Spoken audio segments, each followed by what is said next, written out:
senhoras e senhores senadores, exatamente na chegada do nosso presidente Eunício Oliveira, a quem aproveito para saudá-lo e cumprimentá-lo, porque não fiz nas sessões anteriores que deram início à nova legislatura do Senado Federal, mas, sobretudo, pela iniciativa que o nosso presidente teve de colocar como pauta prioritária e emergencial a questão da segurança pública no Brasil. E Santa Catarina, que é um estado que durante muito tempo conviveu de forma pacífica e harmônica, também hoje sofre com as consequências advindas da falta de segurança, e nada nos toca mais no dia a dia do que a falta de segurança. Realmente, a falta de segurança nos tira a liberdade, nos tira a autoestima e nos tira o orgulho de ser brasileiro. Pois muito bem, senhor presidente, senhoras senadoras, senhores senadores.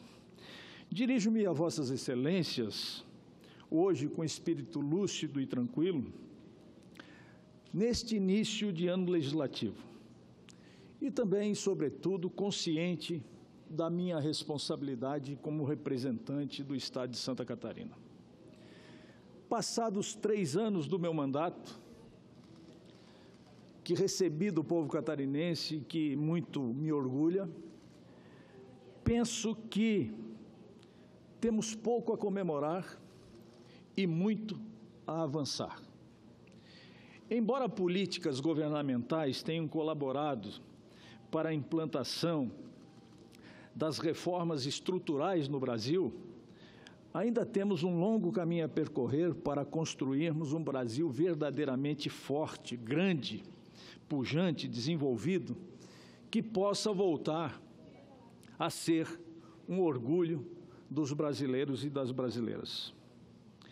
Entretanto, merecem destaque as reformas já realizadas, como, por exemplo, a reforma do ensino médio, a reforma trabalhista, a reforma política, a PEC dos gastos e agora em discussão a reforma da Previdência. Todavia, senhoras e senhores senadores, se essas reformas, se não perfeitas, mas sim possíveis, certamente contribuíram de forma decisiva para estabelecer o fim da recessão e colocar o Brasil novamente no eixo do desenvolvimento econômico. Entretanto, precisamos continuar avançando, organizando o que precisa ser organizado, reformando o que precisa ser reformado e mudando o que precisa ser mudado.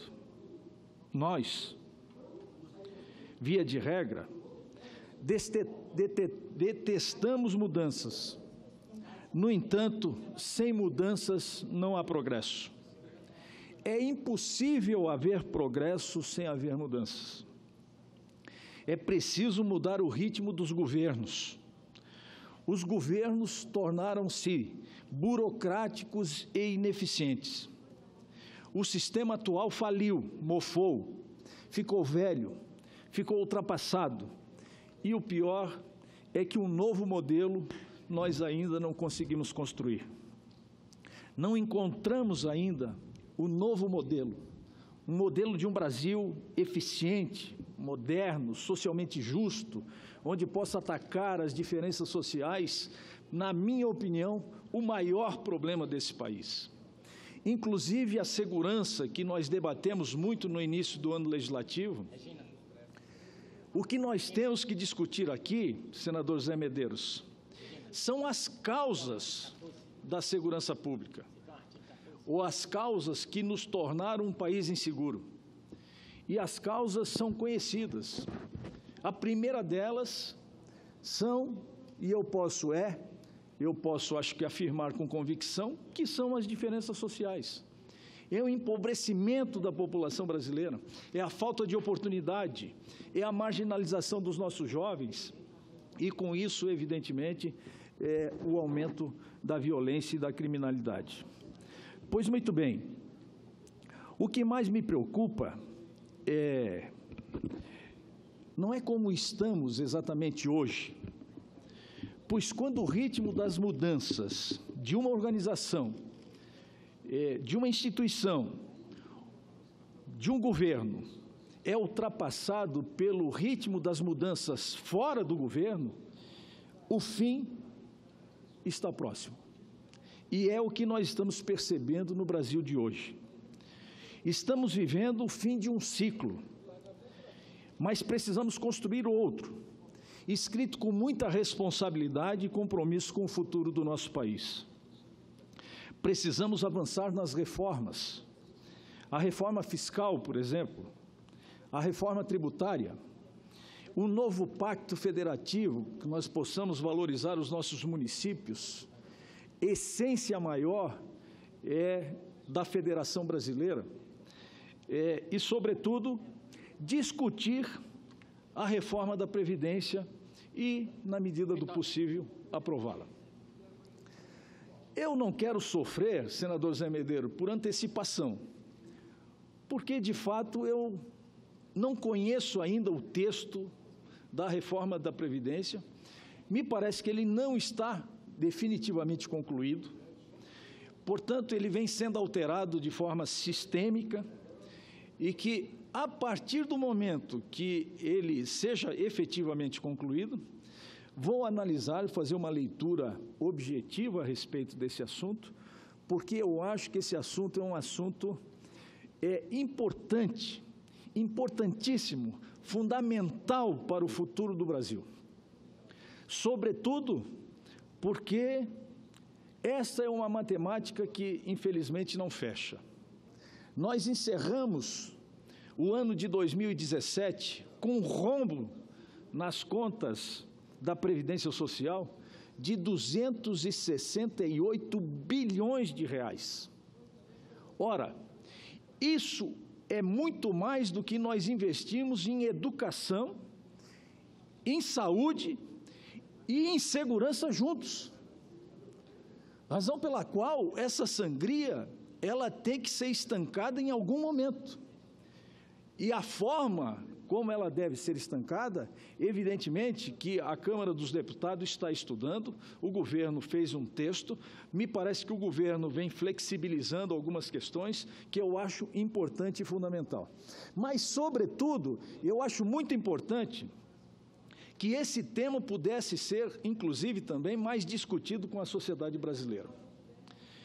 E, se nós fizéssemos agora apenas uma mini-reforma, que pudéssemos reestabelecer ou reenquadrar a idade mínima para homens e mulheres, talvez só esses dois pontos já fosse importante e fundamental para dar uma saúde financeira aos estados e os municípios brasileiros, porque o cálculo atuarial se alteraria substancialmente e daria uma sobrevida importante financeiramente para os municípios brasileiros. Entretanto, me parece que esse não é o objetivo exato da reforma, sendo que os pontos basilares dessa reforma pudesse ser discutido agora, daqui a 6 meses, daqui a 7 meses, quando nós teremos uma nova eleição para presidente da República. E o presidente da República, então eleito, estaria legitimado pela soberania do voto popular para fazer as alterações estruturais essenciais no tocante à reforma da Previdência Social. Eu consulto o presidente Eunício, eu gostaria, presidente Eunício, da relevância do senhor por alguns minutinhos, porque eu gostaria de ouvir o senador Zé Medeiros, que me pediu uma parte, e se Vossa Excelência me permite, em seguida eu concluo o meu pronunciamento. Muito obrigado, senador Dario Berger, senador Eunício Oliveira. É simplesmente para, em complemento ao seu discurso, senador Dario Berger, e também me congratular com o senador Eunício Oliveira, que a pauta nacional hoje, a principal preocupação dos pais de família é justamente a segurança. E com a sensibilidade de homem público de longa experiência, o presidente do Senado trouxe essa preocupação, esse anseio social a essa casa e, de pronto, colocou em pauta esses projetos. Projetos que, não tenho dúvida, vão melhorar e vão dar instrumentos para que o Ministério Público, o Judiciário e a Polícia Brasileira possam atuar com mais firmeza. Eu, inclusive, dentre esses projetos, tem um que eu protocolei, senador Dario Berger, que é o seguinte: não sei se Vossa Excelência tem percebido, principalmente nas grandes centros, essa história de bala perdida já tem ido longe demais. O que é de criança que tem morrido no útero da mãe ainda, porque bala perdida? Porque a polícia, obviamente, entra nos locais, nas zonas de conflito, e, na verdade, são zonas de guerra, e são recebidos, lógico, a bala de armamento de guerra. Lá os sujeitos têm lança-foguetes, granadas e tudo que é parafernália moderna. E a polícia, quando muito, 1.40. O que acontece, senador Neuberg? Começa o tiroteio, bala para todo lado, quem paga o pato, quem está no meio. Então eu tenho dito o seguinte: se já é zona de guerra, vamos começar a dar paridade de armas. O vagabundo está lá numa posição especial e a polícia vai chegando lá embaixo, quer dizer, totalmente hipossuficiente diante dessa situação. A gente tem que começar a fazer o seguinte: vamos ter corpo especializado, sniper, para que a polícia possa abater esse sujeito a 100, 200, 300 metros de distância. Por que a gente ficar com essa coisa? Não, temos que chegar lá com um buquê um ramalhete de flores. Gente, direitos humanos para quem é humano. Bandido, para quem é terrorista, porque isso é terrorista, sujeito que vai para o meio de crianças, com um bando de granada, isso é terrorista. Então, nós temos que usar a lei do terrorismo para isso e mais, aprovarmos esse projeto para autorizar que as Forças Armadas e a Polícia Brasileira possam fazer uso de sniper, sim, para que as balas daqui para frente possam ter estado, cidade, rua, CEP e CPF do destinatário. Nada de bala perdida mais. Muito obrigado. Bem, agradeço a parte de Vossa Excelência e peço para incorporar o meu pronunciamento e vejo que esse tema é unanimidade nessa casa. Portanto, senhor presidente, mais uma vez, eu gostaria de cumprimentar Vossa Excelência pela iniciativa, por essa oportunidade. Vossa Excelência, que é o maior comandante de todos nós aqui, pautou um tema da maior relevância e da maior importância, não só para o estado do Ceará, mas como para o Brasil inteiro e, sobretudo, para Santa Catarina. Bem, vou concluir rapidamente, senhor presidente, aqui, para dizer que daqui a 8 meses aproximadamente, presidente Eunício, nós vamos eleger ou escolher o novo presidente da República. Vamos eleger ou reeleger 2/3 do Senado Federal. Vamos eleger deputados federais, deputados estaduais. Portanto, um momento importantíssimo para a vida nacional. Momento de renovar a nossa representação política. Hora de renovar nossos sonhos e nossos ideais no futuro do Brasil. Hora de fortalecer a democracia. Hora de valorizar a política, pois, queiramos ou não, a política exerce uma influência primordial, essencial e até vital nas nossas vidas. Tudo em nossas vidas tem relação direta com a política. Numa democracia, tudo depende da política. É a política que define o nosso destino. E é a política que, no final das contas, é responsável pelo preço da água que bebemos e pelo preço da luz que ilumina e aquece os nossos lares. Portanto, política é coisa muito séria. Se as coisas estão ruins, talvez seja pela omissão dos bons. E nós temos que mudar isso. A verdadeira revolução ética e moral que tanto cobramos dos nossos dirigentes, inclusive políticos, começa em cada um de nós. Essa será a grande revolução que precisa ser feita no Brasil. Será a nossa inspiração para expressarmos e estabelecermos a ordem como meta e o progresso como destino. Senhor presidente, uma nação soberana e socialmente justa não se constrói com radicalismo, com insensatez. Se constrói, sim, com união, com integração, com cooperação e com compreensão. Só assim vamos superar nossas dificuldades, nossas barreiras, nossos obstáculos e escrever uma nova página na história do Brasil. Que façamos a nossa parte e que venha o desenvolvimento desse querido Brasil.